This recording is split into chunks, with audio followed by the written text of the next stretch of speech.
Thank you, Mr. Toastmaster. Fellow Toastmasters, today I have the wonderful opportunity to share some of my personal life and more information about myself to you guys, so you can learn more about who I am. I'd like to start off with just a little bit of background information and transition over to some personal stories about some immediate family members of mine and some of the lessons that I've learned from them. I was born here in Phoenix, Arizona, February 7th, 1996. To my mom, Trisha Samsel, who is a self-employed business owner, makes jewelry, vintage goods, all those types of things. Check out our website. And then my father, Luis Navarro. He does flooring for Western states. Maybe some of you have gotten floor from him. My mom's side is from Ohio, and then my dad's side of the family is from Costa Rica. Two very different opposites. I'll start off with a lesson that I've learned from my mom. Now, as I mentioned, that my mom is self-employed, and she's been like that pretty much all of my life. She's very happy about what she does. She gets to travel, sell her goods to people that she likes to interact with, and basically just hang out with. However, it hasn't always been good times. When I lived with her in high school, because my parents were divorced, we came into some financial struggles, and she had to sell the house. And at the time, I was worried that I wasn't really going to have a house or have to move in with my parents or something like that. Luckily, our buyer was gracious enough to rent the home to us, so we never actually had to move out anywhere different.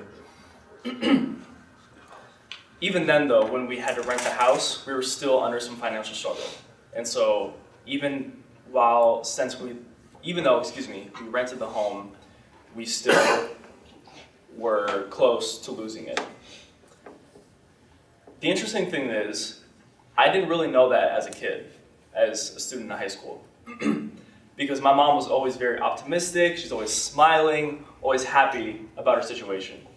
And so that was the lesson I learned from her, was to be optimistic through tough and difficult times, regardless of the situation. The lesson I learned from my dad is this. My family, as I mentioned, they're from Costa Rica, at least my dad's side, and so they had to immigrate here during the 70s or the 80s. I can't remember the exact decade. My dad originally went to New York City. He was one of the pizza flippers. I don't know exactly how the gesture is, but something like that. There you go, Paul did this. So he did that for about 2 years, then he came back to Arizona to be with the rest of the family because they came here. Fast forward, and he now runs a very successful contracting branch from Western states. He's very happy, he lives very comfortably, and he can pretty much go back to Costa Rica whenever he wants, which very frequently. The lesson I learned from him and the rest of my family on my dad's side is to simply take risks. Because coming to the United States from a place like Costa Rica, if you've ever been there, one, why would you do that? Costa Rica is beautiful. Two, it's a huge risk coming from somewhere like that, somewhat of a third world country, but just, once again, somewhere entirely different, especially from Costa Rica, green, tropical forest, to New York City, all that craziness that is New York City. So taking risks for great rewards. The last lesson I learned is from my brother, and this is probably the biggest, most profound one. When I was younger, even still now sometimes, my brother was involved with drugs. For example, when he was 11 years old, he started smoking and drinking. Was not hanging out with the right people, obviously. 15 or 16, he was involved in the heavier drugs, heroin and meth, just to name a few. So as you can imagine, he's been in and out of jail and prison pretty much all of my life, and he's missed my high school graduation, and he's now on track to miss my college graduation because he will not be out until 2019. Interestingly, throughout this period of incarceration, he's been surprisingly optimistic about his outlook and about his future. Sort of like my mom. Probably got it from my mom. But the interesting thing now, and what's different from this incarceration, from the previous ones, is that his actions match his intention. For example, he loves music, and so he has access to a studio in the prison. Don't ask me how, but he has access to it. And so he's produced 3 music albums while he was in prison, incarcerated. You can listen to them on SoundCloud. He's not a SoundCloud rapper for anyone that's interested.